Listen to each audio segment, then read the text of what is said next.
Kanon is the first visual novel released by developer Key, who has since become a name for releasing titles like Kanon, Air, and Clannad. Kanon is actually over a decade old, being released in 1999.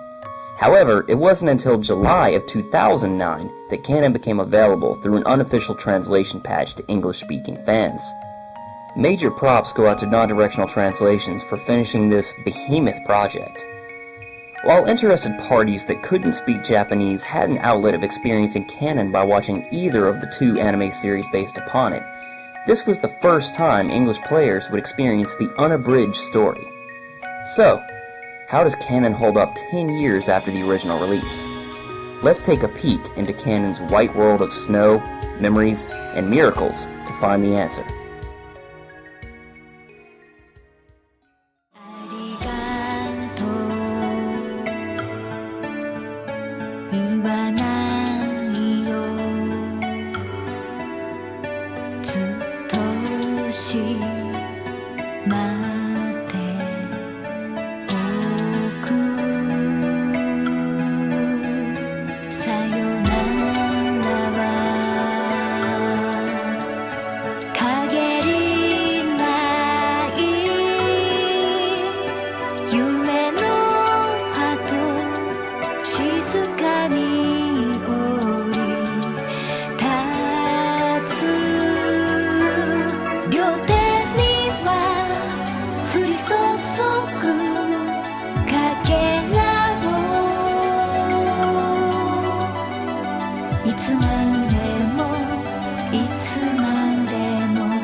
In Kanon, the player sees the world through the eyes of Yuichi Aizawa, a 17-year-old student that is returning to a town he visited 7 years ago to see his cousin.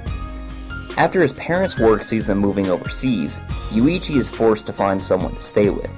His aunt agrees to take him in, and the game begins as Yuichi arrives in this snowy town. Over time, Yuichi realizes that he can't really remember many details about his time here 7 years ago. Kanon is as much a rediscovery of the muddy memories of his past as it is anything else. There are 5 main heroines and thus 5 story routes in Kanon. First, we have Nayuki Minase, the aforementioned cousin with whom Yuichi is lodging. In line with Key's tendency to give their heroines strange yet endearing characteristics or habits, hereafter referred to as Psych! Nayuki talks with a dull, sleepy tone of voice in most situations, and is prone to even sleeping through a veritable orchestra of alarm clocks. In contrast, she's actually rather athletic. She's captain of the track team, and in spite of her slovenly sleeping habits, she leads the team by example when in the club. Our second heroine is Makoto Sawatari. Early in the game, Yuichi is assaulted, poorly, by this strange girl. Upon decisively defeating her by absorbing her feeble blows, Yuichi is left with no choice but to take her home and learn her story. It turns out she can't remember who she is or where she came from. The one thing she does recall is that she hates Yuichi. After that amiable introduction, it's decided that the family can't simply let her roam around homeless, and so she ends up staying with them.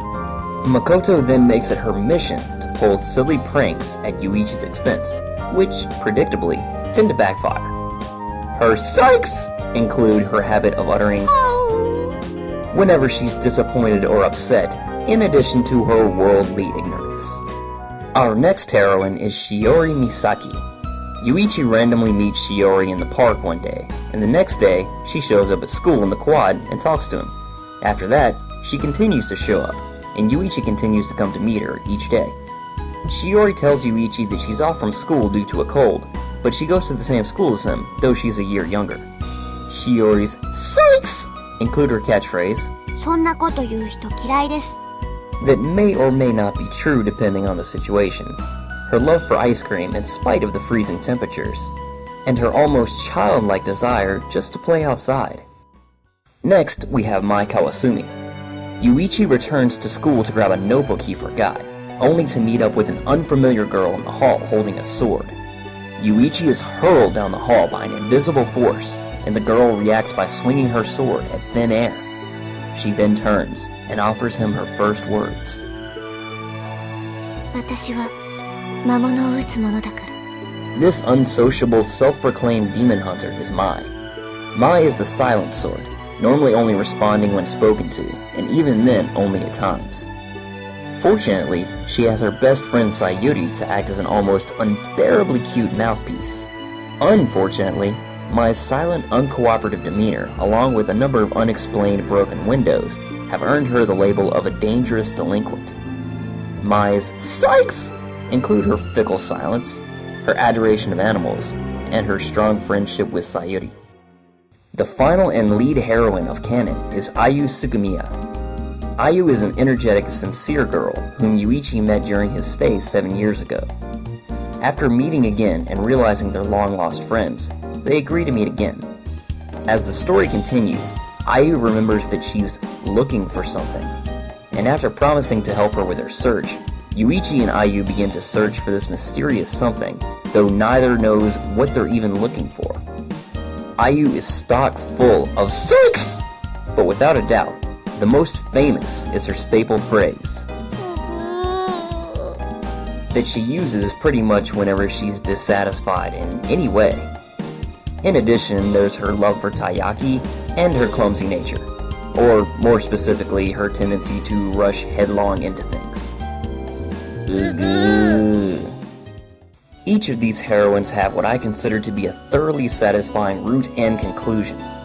While there is both an Arrow and an all-ages version of Kanon available, I don't think anyone will dispute that the story is what Kanon is all about. By the same token, there can be no doubt that the visuals in Kanon are starting to show their age.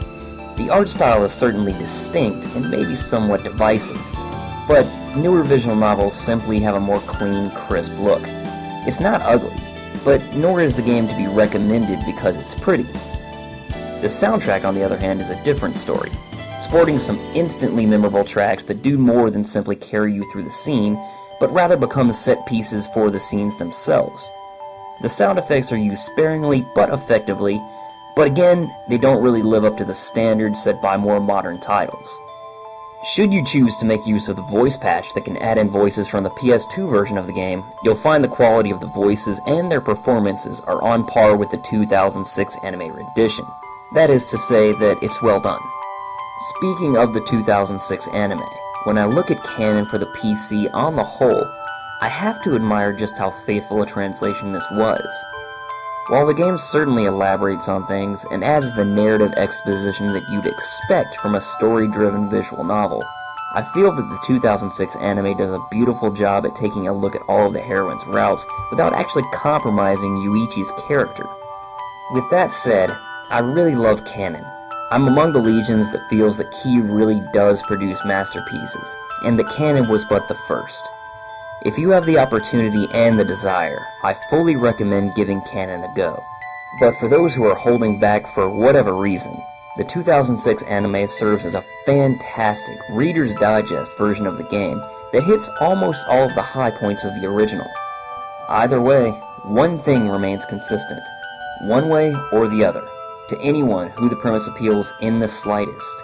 I recommend Kanon without reservation.